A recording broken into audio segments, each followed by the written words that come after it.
mà kí wa káàbọ̀ lónìí o. A káàbọ̀ sórí ètò wa ètò yìí ní Ṣọ́wọ́nyá. Ṣọ́wọ́nyá tún lélẹ́yìí láti Dayọ̀ Agbọ́lá rédíò TV. Thank God it's Friday. Àdúpẹ́ lọ́wọ́ Olúwa. Ọjọ́ Friday tún rèé. Ọjọ́ Ẹtì. Mo kí ẹ̀yin Mùsùlùmí lọ́kùnrin lóbìnrin o.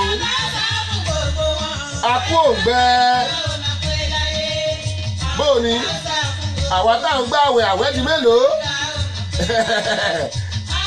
Bẹ́ẹ̀ àwẹ̀ ń bẹ̀rù torí gbẹ̀yìn ọ̀gbá. Àwa tá à ń gbà abẹ́yẹ táwọn ẹ̀ jẹ́ báyìí. Eye táwọn ẹ̀ jẹ́ lọ́wọ́lọ́wọ́. Mo kí yín o. Ẹ kú àbọ̀.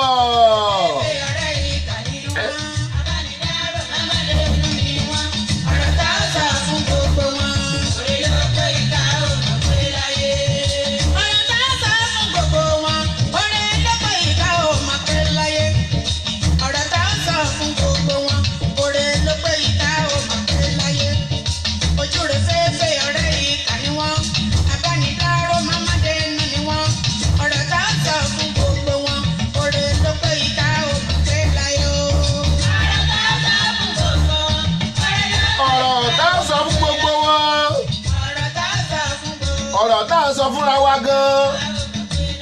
Oore ló pé o, ìkà ò pé.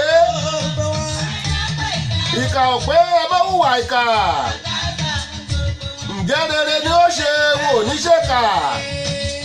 Tóore bá wá di bí a jẹ́ pé ìpàdé dọ̀hún. Rere ni ẹjẹ́ á máa ṣe. Ìkà does not pay. Ìkà ò pé ló ń jẹ́ bẹ́ẹ̀. Rere la ó ṣe, a ò ní jẹ́ka. Ìyá wa Bàtílẹ̀ Àlàkẹ́rẹ́ ẹ mọ̀ jẹ́ ó yà yín lẹ́nu. Bàtílẹ̀ Àlàkẹ́ ó pelé yìí ní orin fún ọmọ Nàìjíríà. Ẹ̀rí pé orin tí ń bẹ́nu rẹ̀ pọ̀. Ọ̀rọ̀ ìṣítí ń bẹ́nu ẹ̀. Ọ̀rọ̀ ìyànjú ń bẹ́nu ẹ̀. Èyí tẹ́ máa mú iṣẹ́ tẹ́ máa fi ṣoríire ń bẹ́nu ẹ̀. Ẹ má jẹ́ yà yín lẹ́nu o. Dayọ̀ Agbọ́lá rédíò TV náà la ti ń gbé wá. Àbí? Nínú ilé lójú ọ̀nà Ọlọ́run má pa wá tì. Ayé má pa wá tì. Olúwa ọba wà pẹ̀lú wa yéésẹ́.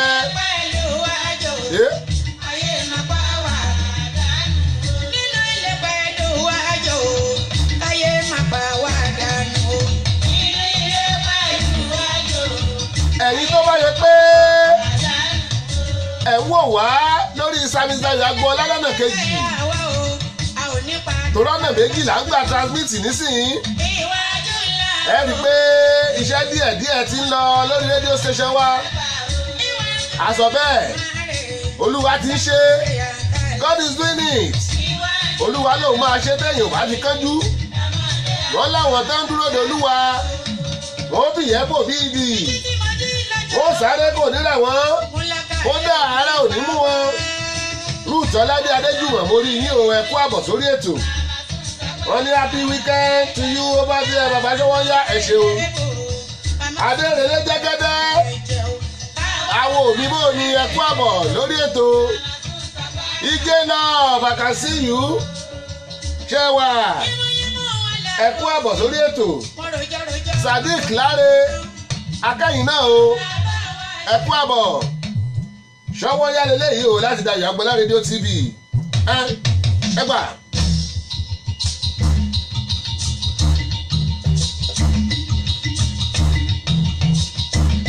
Kó máa lọ bẹ́ẹ̀. Ẹ rí i pé lọ́wọ́ ńlẹ̀ la gbé wọlé lónìí. Kò lẹ́yìn tẹ́ ẹ bá ń wò wá lórí ibi tá a ti transmit yẹn. Ọpọ́n ti sún ìlú ti change yẹ́sẹ̀. Ó ṣe àporíporì kàlàbúdà sáyà kòrò padà. Mo ní bó wù mí máa dún bí eégún, bó wù mí máa dún bí òòṣà.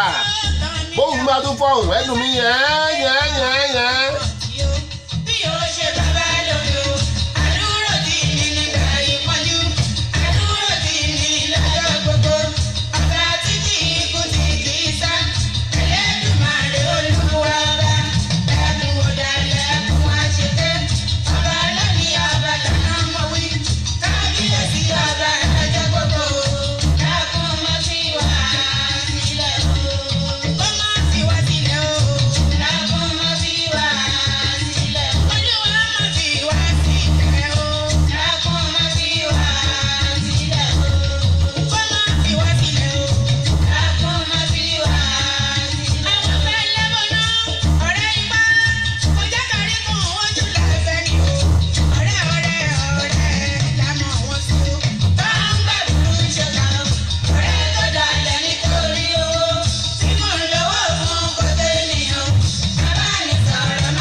Ọ̀rẹ́ wo ni wọ́n jẹ́?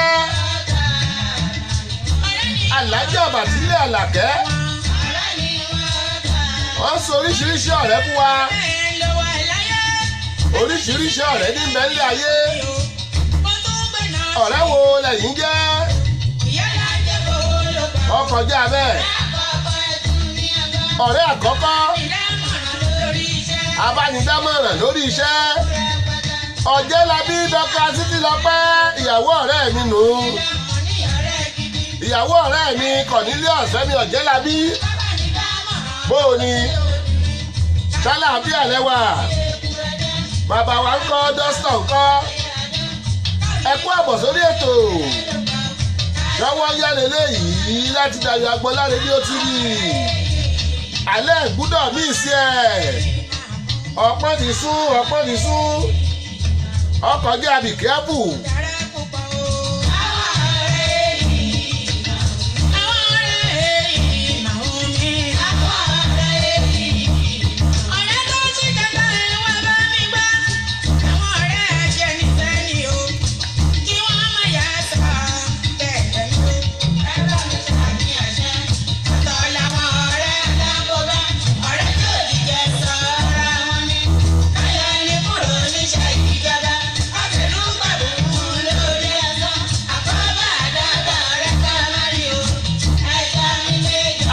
Pẹ̀lẹ́ ìjìnà a ó wọ yàrá kéde wa lọ a lè ṣàkéde sórí afẹ́fẹ́ kẹmọ táǹtà kẹmọ tẹ́nira lọ́dọ̀ wa láìpẹ́ láì jìnà à ń bọ̀ bẹ́ẹ̀.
Fún gbogbo wọn oore ló pé oore ni ó ṣe wò ní ṣèkà tóore bá wá dìbí ńkọ́ ìpàdé dọ̀hún.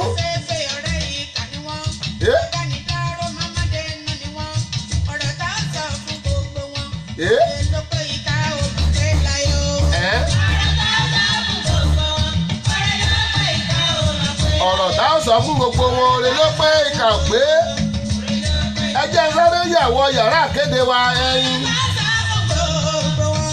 kásáré buwọ́lù ń yàrá kéde bẹ́ẹ̀ kásáré ṣàwọ́lù yéṣké.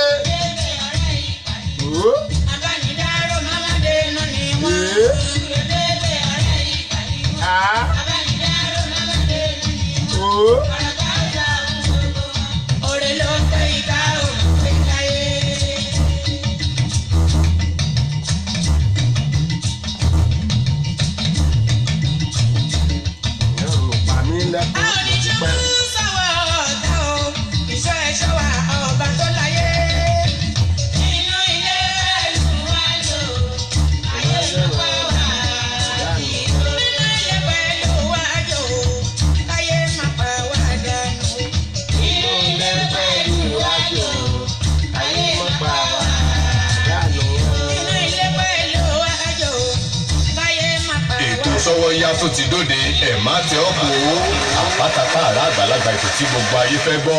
Sọ́wọ́nyá ètò Sọ́wọ́nyá ti dóde o. Sọ́wọ́nyá ti dóde ẹ wá ń kọ́ fìdílé tàbí kẹ̀kẹ́ fìdílé kọ̀ọ̀kọ̀ọ̀kọ̀. Sọ́wọ́nyá ti dé torí tòní àtúndùn tó dàgbọ́n fún àtọ́sí. Sọ́wọ́nyá ti dé. Bẹ́ẹ̀ni o, ẹkú lélà àkàrà lé ẹ̀rì wá ní ti rọ̀nà. Ètò àgbọ̀dúnú tó mọ́wọ́ iṣẹ́ yàtẹ̀ tí ń retí. Sọ́wọ́nyá. Mo bàbá fẹ́ sọ̀dẹ̀ níkànnì yìí. Dayọ̀ Agboola rédíò TV láti ọjọ́ ajé Monday títí di ọjọ́ ẹtì Friday. Agogo kọ̀ọ̀sán ni nílùú Amẹ́ríkà, méjì alẹ́ ni ní Nàìjíríà. Agogo mẹ́fà ìrọ̀lẹ́ ni nílùú United Kingdom. Bẹ́ẹ̀yàn bá mí ìṣètò Sọ́wọ́nyá lọ́jọ́ kan bí ẹni fi ìgbọ́n sọ ògiri gbígbẹ ni. Sọ́wọ́nyá pẹ̀lú Sami Dayọ̀ Agboola ní Dayọ̀ Agboola rédíò TV. Ẹ ò gbọ́dọ̀ mí ìṣe ẹ̀. Ẹ wá ń kọ́ fìdílé tàbí kẹ̀kẹ́ fìdílé. Sọ́wọ́nyá ti dé torí tòní àtúndùn tó dàgbọ́n fún àtúnṣe. Sọ́wọ́nyá ti dé. Erisiko bí Amẹ́ríkà, everybody call it pleasant services. You better call them for the best plan.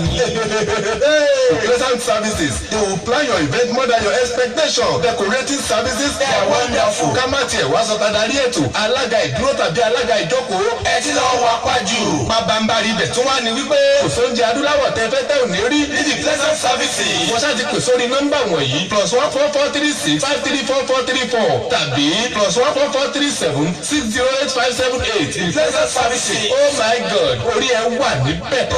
For the big plan. I just want to be there.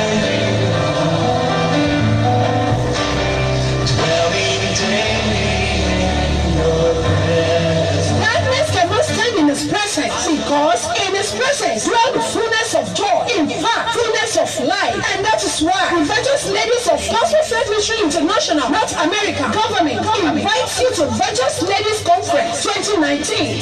In His presence. Exodus 33 verse 11 through 16. Day, Thursday 16th to Sunday 19th of May 2019. Venue, Bongiorno Conference Center, 430 Union Hall Road, Callis, Pennsylvania, 17013. Ministry, Pastor Sunday Adu, National Overseer Government, North America. Dickness Ola Aremo, the Chairperson, GVL Ministry. Guest Speaker, Pastor Tyro Fagui, National Secretary Government North America. Dickness Leslie Oluwayemi, Government Worldwide Women Ministry Leader. and the host of other anointed ministers of God. It's going to be great and wonderful in His presence. If you can praise Him, He will raise you. And if you worship Him, He will be with you in worship. Let us meet at the throne of mercy near His presence dwell. Registration fee $250 per participant, which will include feeding for 4 days and accommodation for 3 nights. Also in the package, movie nights, workout with Zumba, preaching and teaching that will open our knowledge. Wine sight and sound is $66. You can register at www.gfmi.org/Virtuous Ladies. Telephone 301-277-8319.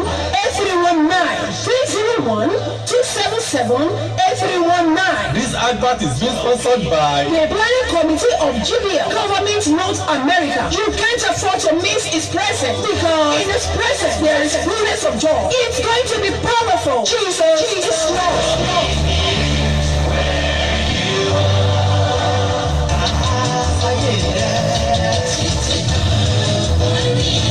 Salvation. wákàtí ìgbàlà ó wí fún Sákéù lórí igi wípé sọ̀kalẹ̀ wá nítorí lónìí ni ìgbàlà wọ ilé rẹ̀. Our salvation shall be coming up on Dayo Agboola Radio TV every Tuesday by 3 p.m. The man of God is equipped to deliver the word of salvation. Pastor Ezekiah Ilufoye, Senior Pastor of Christ Apostolic Church, Salvation Center, situated at 10710 Marius Vero, Randastan, MD 21133. This is your hour of salvation. Never postpone it to tomorrow. Because tomorrow may be too late. Jesus Christ, the Son of the Most High God, gave his life to save us. Nítorí ìdí èyí, ẹ jẹ́ ká pàdé olùṣọ́-àgùntàn Ezekiah Ilufoye ti ìjọ CAC Salvation Center lórí Dayo Agboola Radio TV ní gbogbo ọjọ́ ìṣẹ́gun Tuesday lágbègbè 3 ọ̀sán. Wákàtí ìgbàlà, ìwọ tí a ti gbàlà, dìde ìgbàlà ẹlòmíràn. Jésù Kristi ọmọ Ọlọ́run lolúwa, ẹ gbà bẹ́ẹ̀.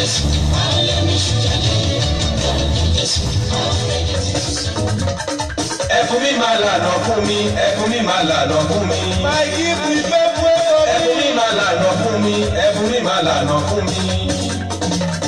Orin lẹ̀bùn mi, eléré ni mí. Adẹ́rìn kò sónú mo jẹ́ mo lè fi dùdú dára torí ẹ̀bùn mi ni. Ẹkún mi máa lànà fún mi. Ẹ̀bùn mi my gift, a fantastic program. Àgbọ́túgbọ́ ètò bá fẹ́ ètò alárinrin. Ibi tẹ́ ó ti máa ṣalábàápàdé oríṣiríṣi ẹ̀dá tó lẹ́bùn tó lo ẹ̀bùn nínú ayé ní gbogbo ọjọ́ ajé Monday àti ọjọ́ ẹtì Friday ní Dayo Agboola Radio TV. Time 5 p.m. Upcoming artists can also come on the program to show their gift. Àǹfààní lálẹ́lẹ́ yìí fún gbogbo àṣẹ̀ṣẹ̀ dìde ẹlẹ́bùn tó fẹ́ kí gbogbo ayé rí ẹ̀bùn òun ní Dayo Agboola Radio TV. Agogo 5 ìrọ̀lẹ́ ni yóò máa wáyé ní gbogbo ọjọ́ Monday àtọjọ́ Friday. Ọ̀pọ̀ ló lẹ́bùn tó jẹ́ wípé wọ́n fi ń fọṣọ pọnmi gbálẹ̀ dáná nínú ilé ìdáná kó má bàa wá rí bẹ́ẹ̀. Ìwọ upcoming tó ń gbọ́ mi yọjú sí wọn lórí ètò ẹ̀bùn mi my gift ó wà interesting. Omi alágbàbọ̀rọ̀gì ni yungbayungba ẹ gbà bẹ́ẹ̀. Ẹkún mi máa lànà fún mi, ẹkún mi máa lànà fún mi. For sound and quality production, Babalonta Studio is the best. for sound and quality production, Babalonta Studio is the best.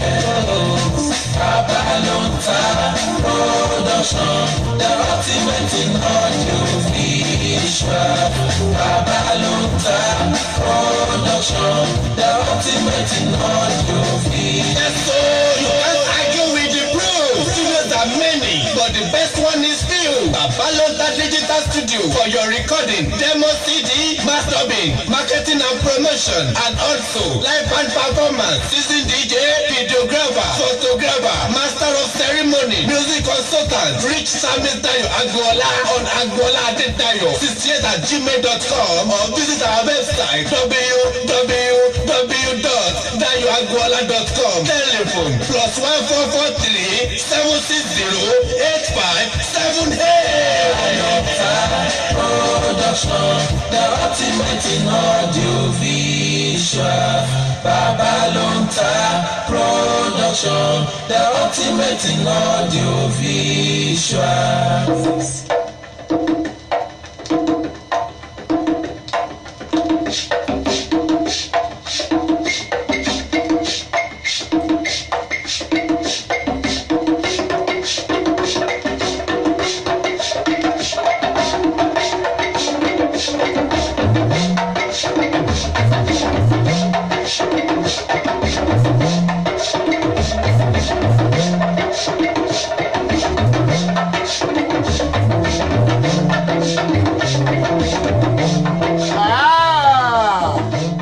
Orí ètò Ṣọ́wọ́nyá náà la wà. Mo láwọn la ní style lọ́wọ́. Àwa la ní gbogbo paparazzi yẹn lọ́wọ́. Ẹ̀yin tẹ́ bá wò wá lórí the other page. Ẹ rí i pé ó ti làǹkàtíà, ó ti kọjá be careful. Eléyìí ti kúrò ní àfi Facebook lásán ṣe o. Rédíò TV wa ti lọ́lẹ̀ gbàù. A máa sọ fẹ́ èèyàn nígbà tá a máa fi lọ́lẹ̀ gan ní títóbi, ó máa kọjá be careful. Mo ráwọn èèyàn wa tó wọlé o. Adéwálé Ọlọ́lá, ọ̀rẹ́ mi bó ni, ẹ kú àbọ̀ sórí ètò. Ayọ̀túndé Ayọ̀dìran wọ́n náà mí. Ọ̀rẹ́yìn náà bó ni jẹ́ wà. kú iṣẹ́ òní. How the go dey go. Amos Olúwọlé Amátúndé borí yín o.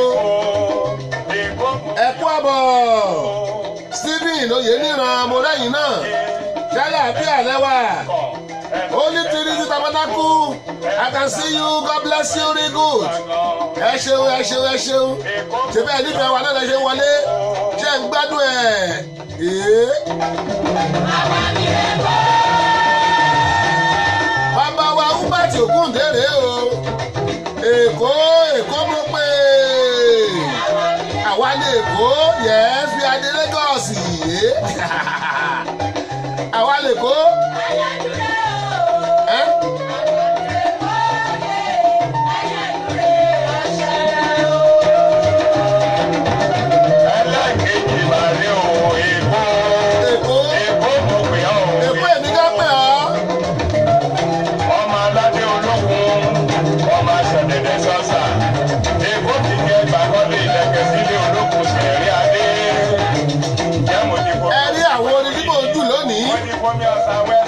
Àwọn orin tó ṣàporíporì ní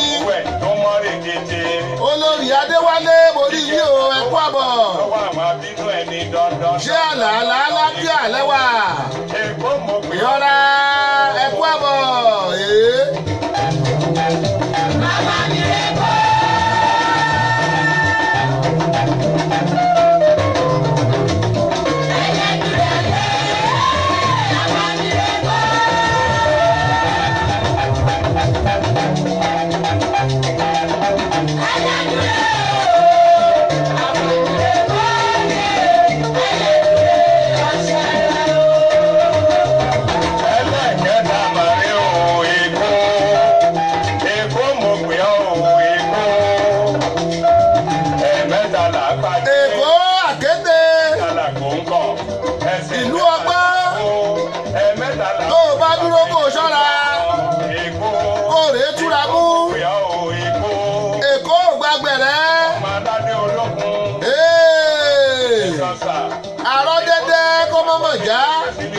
Èkó arómisẹ́ lẹ́gbẹ́lẹ́gbẹ́. Oúnjẹ wọn lẹ́kọ̀ọ́, omi wọn lẹ́kọ̀ọ́, ilé wọn lẹ́kọ̀ọ́, bàtà wọn lẹ́kọ̀ọ́, mọ́tò wọn lẹ́kọ̀ọ́, ayọ̀ wọn lẹ́kọ̀ọ́, gbẹ̀rẹ̀ everything ló wọn lẹ́kọ̀ọ́. Ọ̀bẹ tó mú kò fẹ́ ìkú ara ẹ̀. Ó dé bá fún orúkọ tán. Ṣé ń ṣàbíkẹ́ ìwọ̀n léńjẹ. Wọ́n láti ẹni àgbésì. Ìyá ìkó jẹni àgbésì. Èkó mo pè ọ́ o, Èkó.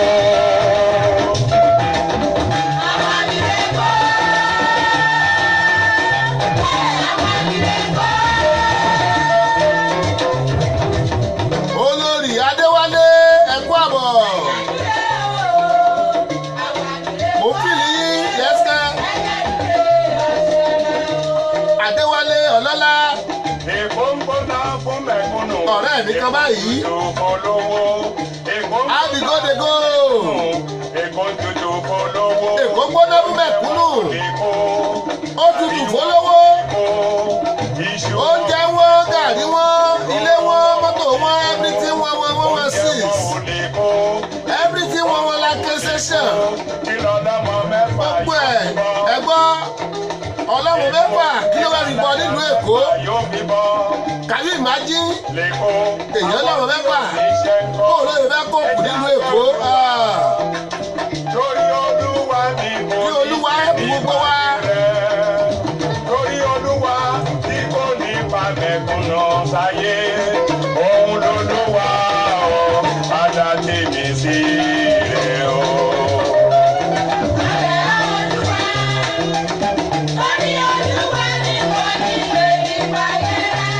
Olúwa ò jẹ́ bẹ́bí payé rẹ̀. Ó ti sọ bẹ́ẹ̀ pé òun ò ní fomi, òun ò ní fi gbogbo ẹ̀ payé rẹ̀. Iná fáyà. Ó ní fáyà lówó fi payé rẹ̀. Torí àwọn èèyàn ti gáàdì bọ́yẹ̀ lé lómi. Èkó ń gbọ́dọ̀ fún mi. Èkó tutù fọlọ́wọ́. Ẹ má gbàgbé o, kórí ètò Ṣọ́wọ́nyá la wà. Èkó tutù fọlọ́wọ́. Bẹ́ẹ̀ bá ṣe ń wọlé, ẹ má bá wa share rẹ̀. Iṣẹ́ wọn ò ní kó. Ẹ máa share rẹ̀ kó máa lọ bẹ́ẹ̀. Wọn ò ní kó. ṣọ́ọ̀bù wọn ò ní kó iná lọ́mọ mẹ́fà yóò fi bọ́. Èkó oúnjẹ wọn ò lè kó iná láyà mẹ́fà yóò fi bọ́. Èkó àwọn tí ò ní ṣe kọ́ ẹja gbé Olúwa torí Olúwa mi mo ní bèbí pàdé rẹ̀ torí Olúwa tí mo ní pàbẹ̀ mo lọ sáyé òun lolúwa òun lálágbàálẹ̀ òun lolúwa òun adájí mi sí rẹ̀ o.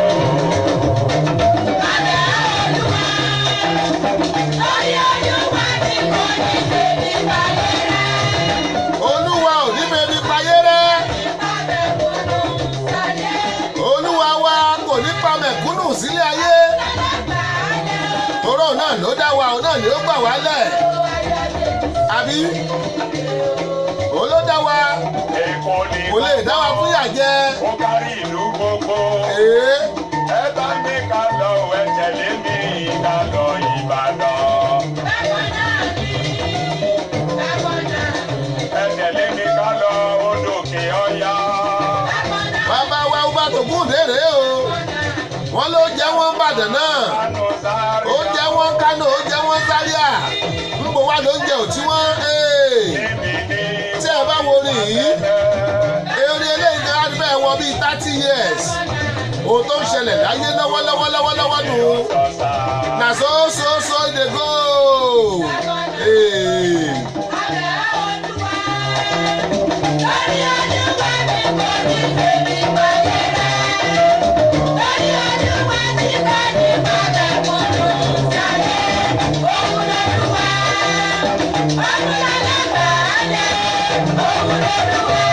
Òun lolúwa, òun lálágbàálẹ̀. Tẹ́ ẹ bá wojú aago yín báyìí, Èwo ni tẹ̀ ẹ rí i pé aago méjì ó kọjá ìṣẹ́jú mẹ́tàlélógún. A ní ìṣẹ́jú pérése sí lórí ètò yìí. Adétiléwá Tóyìn Ṣómádé, mo rí yín bẹ́ẹ̀ ṣe ń wọlé o, ẹ kú àbọ̀. ìgbà yẹn ló mọ̀. Ṣọwọ́ yálètò eléyìí tó ń lọ lọ́wọ́ láti darí Agbọ́lá rédíò TV.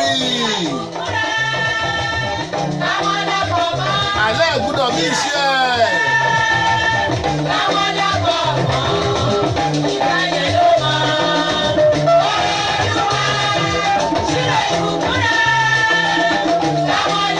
Téèyàn bá bí ìsìn ẹ̀ bí ìgbà téèyàn fi ògùnpá.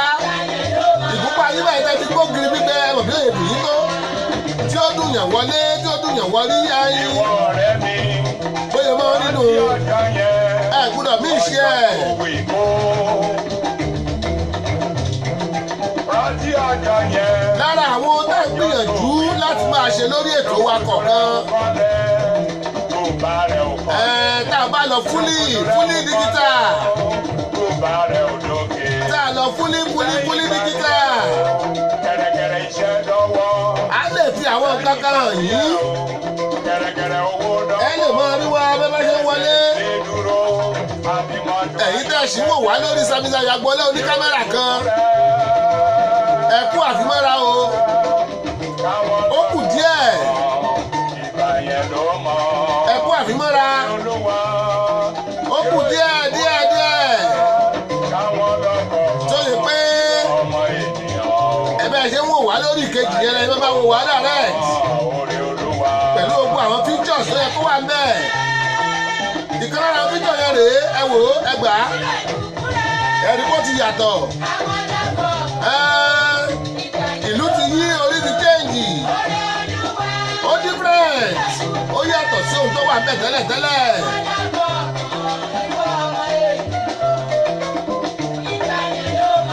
Lára ohun tá a máa fi hàn yín.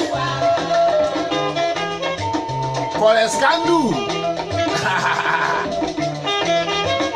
Forescandle. Forescandle, as I was saying. Àrùn tẹ́ ẹ máa ń rí lórí Facebook. Àtàwọn táwọn èèyàn sẹ́ẹ̀dì sí wa lórí WhatsApp. Àtàwọn táwọn agbẹ́fojú wa rí. A máa jù sóde lẹ́ẹ̀kọ̀ọ̀kan.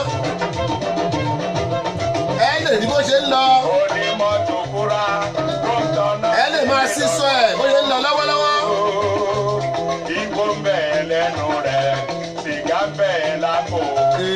kóró bẹ́ẹ̀ ni kò pàdé oríṣiríṣi lè kó.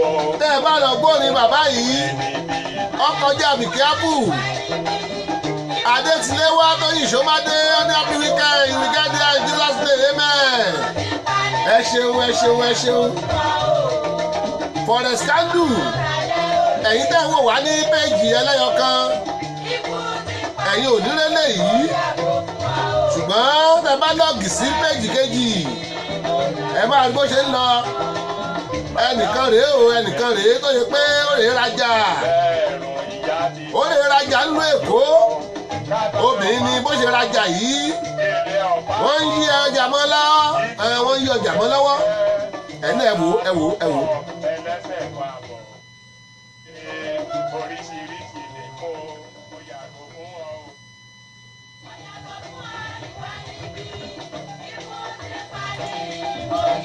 ó lè raṣọ ṣùgbọ́n nǹkan náà gbélé lọ́wọ́ gúdẹ ni bóyá ọ̀pọ̀lọpọ̀ nù yín ò rí ibi tó ti gbé aṣọ gúdẹ lé lọ́wọ́ ẹ̀jẹ̀ ń fi bẹ̀ hàn yín tó ti gbé gúdẹ náà lè gbé lọ́yẹ̀ lọ́ Èkó bọ̀ ṣó Èkó bọ̀ ṣó Èkó bọ̀ ṣó. ẹ̀yin ẹ tó tún wò láti bẹ̀rẹ̀ o ẹ wò ó láti bẹ̀rẹ̀ ó rèé rajà aṣọ tó rà wọ́n dì sínú ọ̀rá kan wọ́n ti wá rèémú yìí tó ti ya yìí tó ti bàjẹ́ wọ́n dì sínú ọ̀rá míì wọ́n wá bọ̀rọ̀ dá dúró wọ́n ṣe wá gbélélé lọ́nù yìí ẹ tẹ́ wà lórí ìkànnì táwa yìí ẹ máa rí i ó rèé ẹ wò ó rèé o òun lè rí náà fi aṣọ yẹn sínú báàgì yìí ẹnìkan ti rèé mú fẹ́ẹ̀kì yóò gbélé lọ ẹ wò ó gbélé lọ́wọ́ ó gbé fún obìnrin eléyìí ó mọ̀ ẹjọ́ ló ń tò ẹjẹ́ wà kẹ́kù o ọ̀nà táwọn jìbìtì ń gbà lóríṣiríṣi ni ṣáàtọ̀ pé torí pọ́nlẹ̀dẹ̀ wa Nàìjíríà ọ̀dá ni kọ́lọ̀ wọn bá wa túnṣe àbí ara nǹkan tó ń bọ́ léde dẹ̀jẹ́ náà nù. irú èèyàn báwọn tó ń gbá yóò débẹ̀ níjọ́ kejì kò ní láwọn ẹni yẹn tó bá tiẹ̀ báwọn tó bá báwọn náà taṣọ fún wọn láwọn kọ́ á di pé bó lójú wọn náà yẹ kọ́ tó rèé raṣọ tó ti ya ọmọ Nàìjíríà Olúwa gbà wá bàbá wa Ògúndé kílẹ̀ tó sọ pẹ̀ kó. wá sọ mí ò lórí ire sábà kórè mi bọ̀ máma kó mi mìíràn lọ máma kówó mi bọ̀ máma kó mi lówó lọ sábà kó lé mi bọ̀ máma kó mi nílé lọ sábà kó ọmọ mi bọ̀ máma kó mi lọ́mọ lọ. wá wá wá Èkó ló ń jẹ́ bẹ́ẹ̀ o.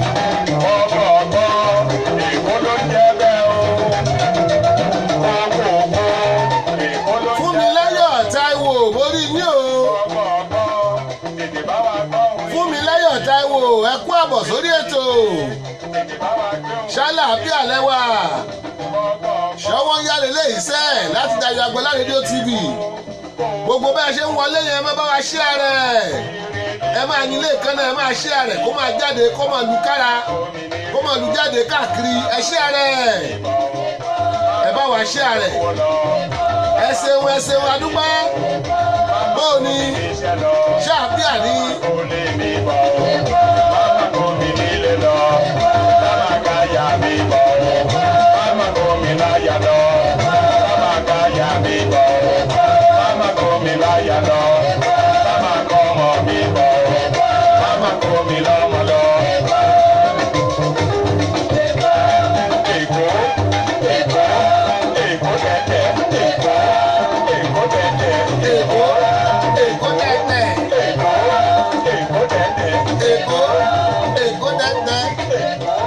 Tunes into the Yoruba deities in my music. Adara. Ọ̀làdò. Praises God. Èkémọdé rèé Adara. Ọlọ́run àṣẹ. Ọ̀làdò Julius. Èkémọdé. Adara. adára ayẹ̀wò kalẹ̀ òre.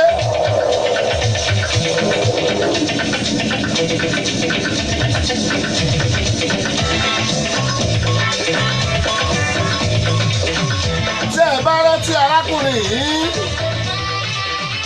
òun náà a máa kó afro bí ìfẹ́lá ní kúlápó.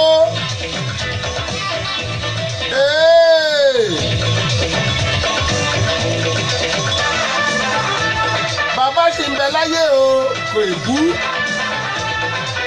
Nígbà mo gbọ́ rẹ̀ pé mo gbọ́ pé orílẹ̀-èdè Amẹ́ríkà gan náà wà. Ara àwọn olókìkí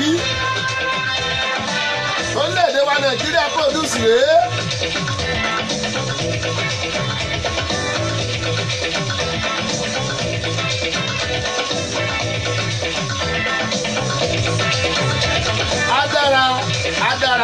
Adára fún wa.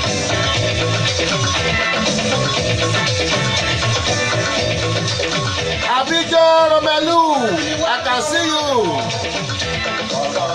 Abidjan Romelu, I can see you. God bless you. Òtútù akẹ́kọ̀ọ́ yẹ wá o. Ọlọ́run kẹ́kọ̀ọ́ yẹ wá. Ọdún kẹ́kọ̀ọ́ yẹ wá o. Báwa sàlọ̀ lọ́lọ́mọ. Ọ̀run mi là kẹ́kọ̀ọ́ yẹ wá o. Olùgbàlà kẹ́kọ̀ọ́ yẹ wá. Olúwa kẹ́kọ̀ọ́ yẹ wá, á dára fún wa. Kẹ́kọ̀ọ́ yẹ wá o. Òbòkun kẹ́kọ̀ọ́ yẹ wá, yes. Á dára fún wa, what can fa? Ìlànà kẹ́kọ̀ọ́ yẹ wá.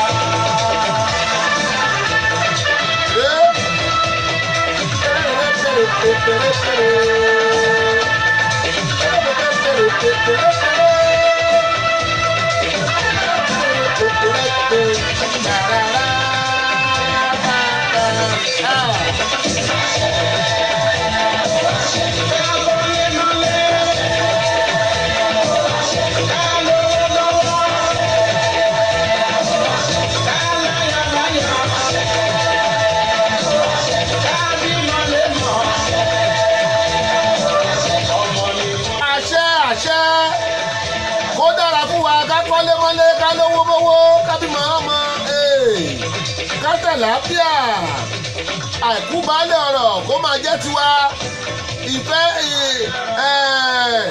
ayọ̀ kó wà nílé wa yẹ́sẹ̀.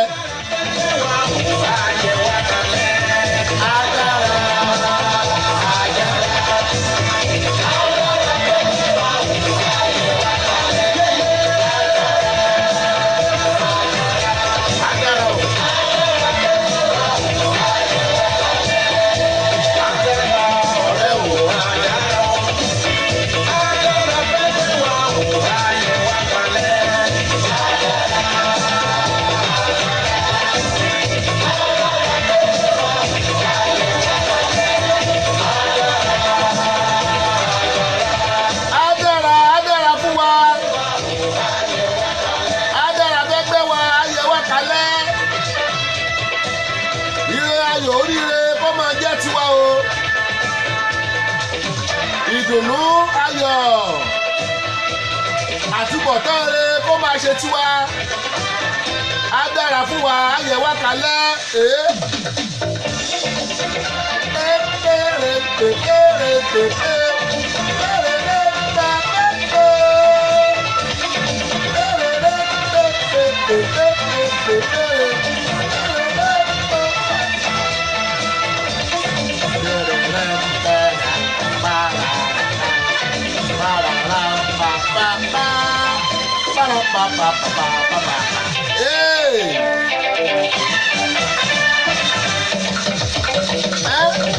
méjì ṣeré mọ́.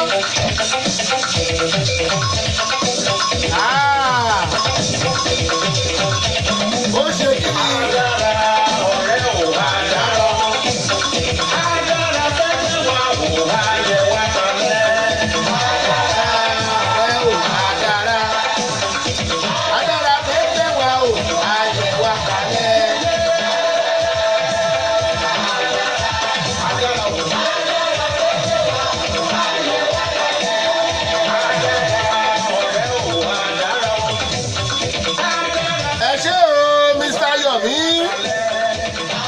Yomi Davis àbúrò mi kan báyìí ẹ kú àbọ̀ sórí ètò ẹ ṣeun ó ní vmix on fire can you reduce the volume of the vmix output on your system your voice is playing back ayé mọ̀ níkà o ó tún play back ọkọjá be careful ó ń gbà ó sọ padà náà ni ok ara nǹkan náà ṣe náà nìyẹn máa balance láìpẹ́ thank you for your observation ẹ ṣeun àdúpẹ́ lọ́wọ́ thank God yẹ́sẹ̀ mo rò pọ́ dé abáhùn mo rò pé bá a ṣe gbé wálẹ̀ yìí ọdẹ àbí ẹ̀ báhùn ṣé kò play back mọ́ yes you can use number to play back without mixing or disturbing it ẹ ṣé thank you bá a ṣe fi ọmọ ọ̀la náà nù àdúpẹ́ yẹ́sì ẹ ṣeun Mr. Yomi bó láti ṣe tí ó yàtọ̀ sí àwọn yòókù báyìí gbúdọ̀ ṣe náà nù oríṣiríṣi làwọn èèyàn ń ṣe kí kálukú ó ṣe tiẹ̀ àbí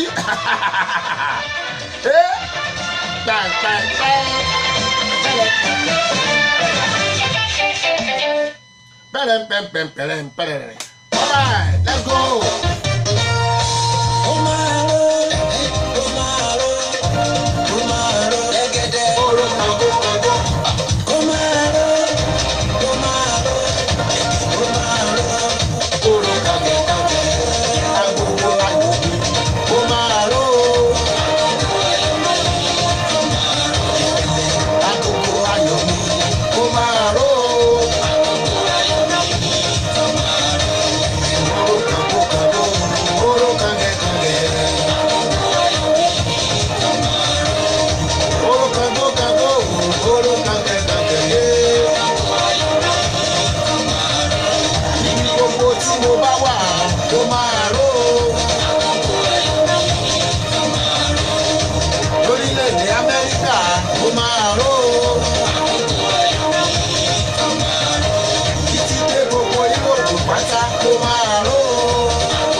òṣèré orí ìtàgé mi wá òṣèré olórin mi ẹ ṣeun tí dìgbà náà God bless you ó dàbọ̀.